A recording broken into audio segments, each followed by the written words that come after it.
So guys, ito na yung part 3 nung Baguio vlog. Same day din to nung kumain kami ng biryani if napanood nyo dun sa part 2.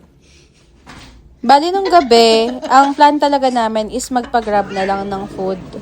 Tapos babalik nga daw ng night market si Jowa kasi nabitin siya nung first night. Ako talaga tamad na tamad ako lumabas kasi ang plan ko nga talaga is staycation lang. So ayoko na talaga sanang umalis dun sa hotel. Buti na lang, naisip ko na meron kaming kinainan ng steak dito. Di ko rin kasi mawari kung ano yung gusto kong kainin that time. Basta ang alam ko, ayoko mag-rice. So, ayun nga, naalala ko, meron kaming kinainan ng mga friends ko dati dito sa may session ng steak. So, niyaya ko dito sa Jowa. Sizzling Plate yung pangalan ng resto. If I'm not mistaken, merong 3 branches yung Sizzling Plate sa Baguio. Sizzling Plate, malapit dun sa Good Taste sa may SM Baguio, tapos dito nga sa Session Road. So, sobrang lapit lang niya sa Hotel Venice. Paakyat lang siya. Tapos, nagtitinda sila ng very affordable steaks.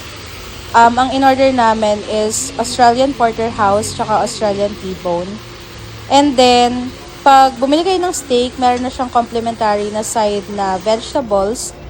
So, yung kasama ng steak na vegetables are green beans at saka potatoes. And then, meron na rin siyang complimentary na soup. This time, mushroom soup. Not sure if nagbabago-bago ba yung soup. And then, java rice.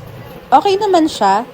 Sa steak, never kaming kumain ng hindi masyadong luto. So, hindi ako nag-expect na sobrang tender nung steak namin kasi nga, laging well done pag nag-order kami. Pero tatanungin naman kayo ng preference nyo na luto ng steak. Tapos, yung green beans, okay lang din naman siya. Typical na nilagay siya dun sa sizzling plate. Kaya lang hindi na naalis yung sa gilid niya. Kung familiar kayo dun sa inaalis sa gilid ng beans. Pero, caring-caring namang alisin niya na habang kinakain na.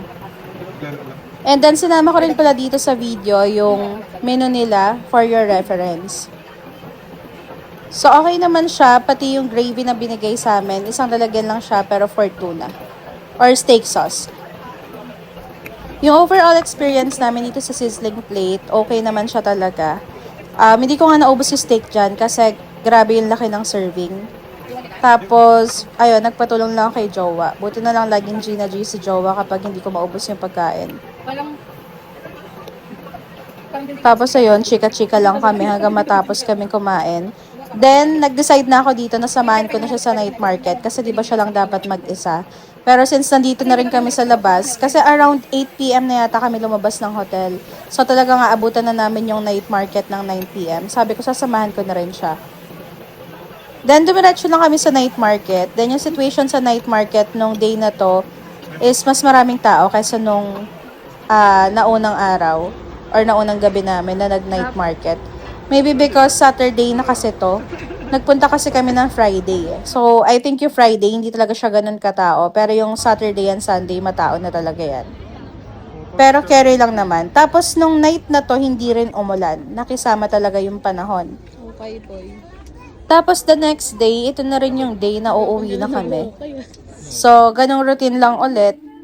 Nag-breakfast kami, tapos mga around 10 a.m. nag-check out na rin kami. Hindi na namin siya sinagad ng 12. Hindi kasi namin alam kung anong time yung biyahe ng mga bus na magtitiplex, yung as in 3 hours lang. Again, sabi ko nga dun sa unang part ng vlog ng Baguio, hinahabol ko talaga yung nagtitiplex para saglit lang yung biyahe namin.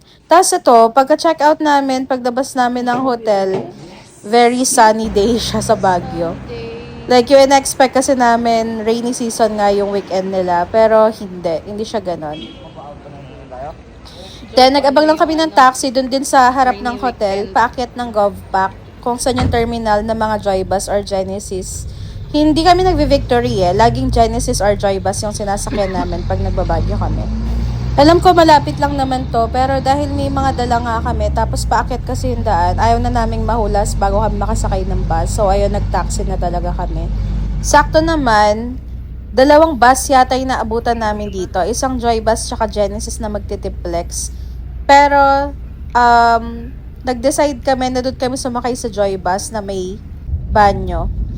Inassure din naman kami ng conductor tsaka ng driver kasi na hindi na sila mag-i-inner cities. Like, diretso pagpasok nila from Rosario ng Tiplex, dire-diretso na yun nun.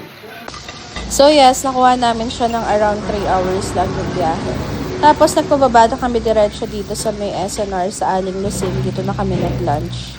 Nag-order lang kami ng sisig tsaka bulalo.